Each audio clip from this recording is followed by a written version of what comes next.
নমস্কার দোস্ত, justice for পিপলের পক্ষ থেকে আপনাদের সকলকে নতুন ভিডিওতে জানাই সুস্বাগতম। আজকে আমি আপনাদের সাথে 5 আগস্ট 2024 বাংলাদেশে ঘটে যাওয়া গণ অভ্যুত্থানের প্রেক্ষিতে আলোচনা করব ও তাদের মধ্য থেকে গুরুত্বপূর্ণ 3টি প্রশ্নের উত্তর আপনাদের সঙ্গে শেয়ার করে নেব।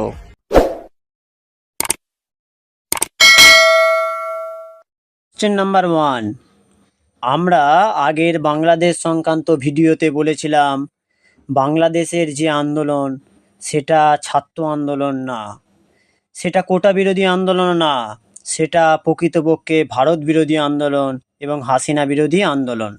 তা কতটা সঠিক ছিল?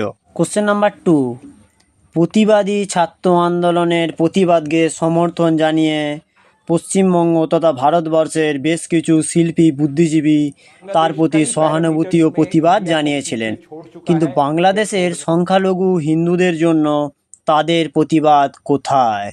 কোশ্চেন নাম্বার 3, কেন বলছি জন্ম নিল বা আত্মপ্রকাশ করলো স্বাধীন ইসলামিক রাষ্ট্র পূর্ব পাকিস্তান?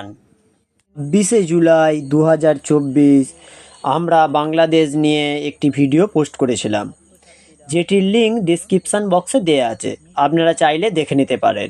সেই ভিডিওয়ে আমরা বলেছিলাম এই আন্দোলন কোটা বিরোধী আন্দোলন বা প্রতিবাদী ছাত্রদের আন্দোলন না, এটি বিএনপি জামাত আইএসআইয়ের সংমিশ্রিত সশস্ত্র অভ্যুত্থান, আজকে যেটা জলের মতো স্পষ্ট এবং প্রমাণিত।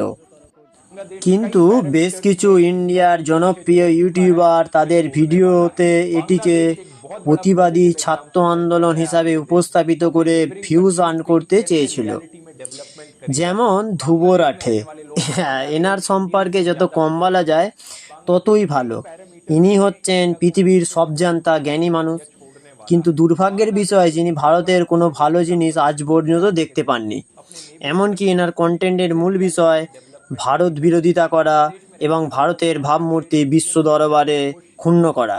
ছাড়া অন্যান্য ইউটিউবার যেমন Romanchpedia by Mithun, Sujoy Neel, the Deshbhakt, যারা এটিকে প্রতিবাদী ছাত্র আন্দোলন হিসাবে তুলে ধরেন, কিন্তু আজকে সেটি জলের মতো স্পষ্ট এবং প্রমাণিত সম্পূর্ণরূপে ভুল ছিল। জীবন আলোয় দীপ্ত, কত ব্যথা বুকে চাপালেই তাকে বলি আমি ধৈর্য। নির্মমতা কত দূর হলে জাতি হবে নির্লজ্জ।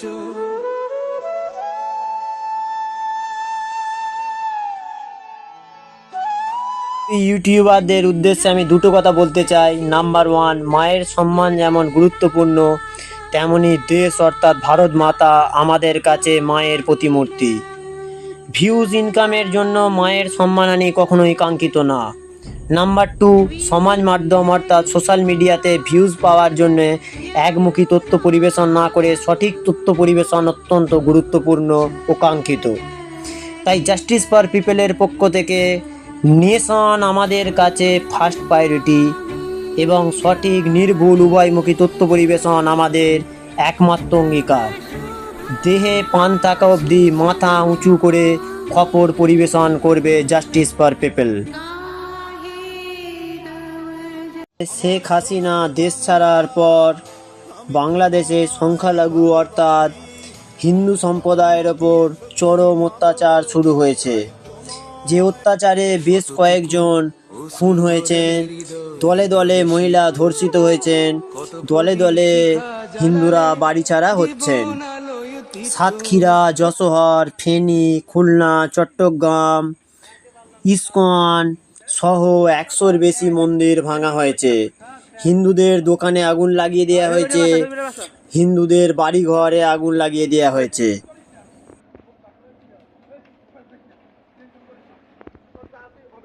আসুন আমরা প্রত্যক্ষদর্শী দুজন হিন্দু বাংলাদেশি মহিলার বক্তব্য শুনে নিই।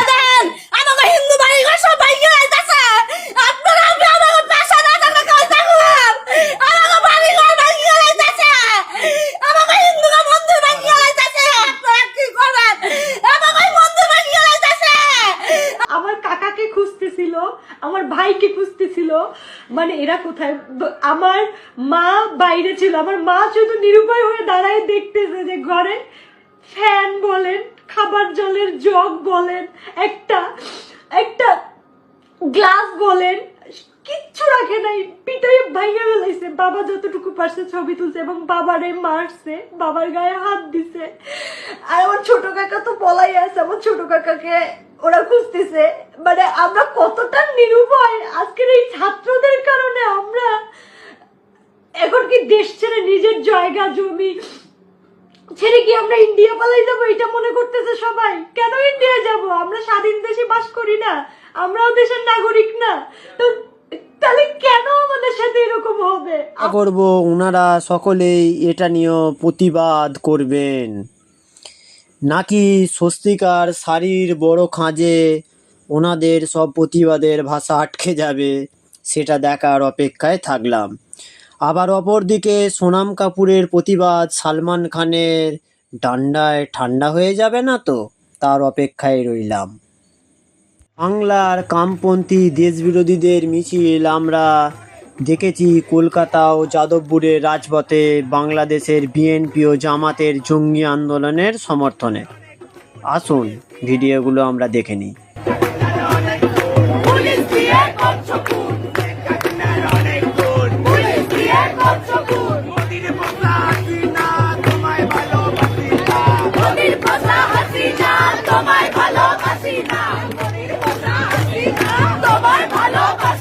ভারতবর্ষে সংখ্যালঘুদের ওপর অত্যাচারের বিরুদ্ধে বিকাশ রঞ্জন ভট্টাচার্যরা যেমন গোমাংস ভক্ষণ করে প্রমাণ করেছিলেন ওনারা সেকুলার, একইভাবে বাংলাদেশের সংখ্যালঘু তথা হিন্দুদের সমর্থনে শুয়োরের মাংস ভক্ষণ করে মোহাম্মদ সেলিম, সায়রা শাহ হালিমরা রাজাবাজার মোড়ে প্রমাণ করবেন ওনারাও সেকুলারিজমে বিশ্বাস করেন, নাকি হিন্দু বিরোধিতা, ভারত বিরোধিতা এবং মৌলবাদের হাত ধরে ওনাদের পথ দীর্ঘায়িত হবে, তা দেখার অপেক্ষায় রইলাম। কিন্তু কেন এত বাংলাদেশের জাতির জনক তথা শেখ মুজিবর বিরোধিতা? নাম্বার 1, শেখ মুজিবর বাংলাদেশকে ধর্মনিরপেক্ষভাবে রাখার পক্ষপাতী ছিলেন, কিন্তু জামাত রাজাকার ছিলেন ইসলাম রাষ্ট্রের পক্ষপাতী। নাম্বার 2, বঙ্গবন্ধু শেখ মুজিবুর রহমানের সাথে তথা আওয়ামী লীগের সাথে ভারতের সুসম্পর্ক এবং যা পরবর্তীকালে শেখ হাসিনাও বজায় রাখেন। নাম্বার 3, সরকারি চাকরিতে তিনি মুক্তিযোদ্ধাদের কোটা বরাদ্দ করেছিলেন, কারণ তিনি জানতেন এবং উপলব্ধি করেছিলেন তাহলে বাংলাদেশের হিন্দুরা কিছুটা হলেও অস্তিত্ব বজায় রাখতে পারবে। কিন্তু জামাত বিএনপি রাজাকার ছিলেন বাংলাদেশ থেকে সম্পূর্ণ হিন্দু অস্তিত্ব বিলোপের পক্ষপাতী।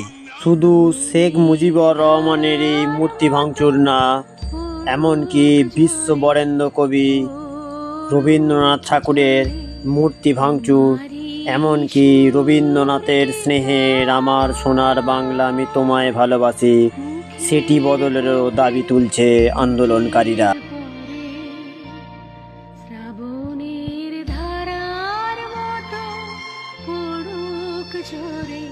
শেখ হাসিনা সরকারের পতন ঘটিয়ে 5ই আগস্ট নতুন ইসলামিক রাষ্ট্র পূর্ব পাকিস্তান আত্মপ্রকাশ করার পর বিপ্লবীরা তাদের অর্জিত স্বাধীনতা কিভাবে সেলিব্রেশন করছে আপনারাই দেখে নিন।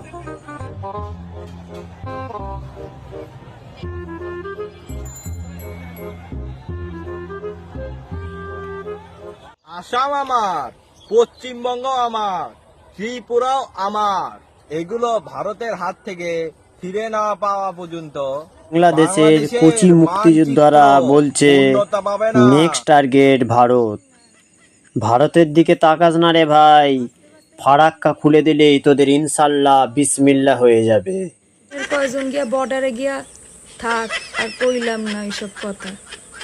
কি সারবো নাকি জল? সারি একটু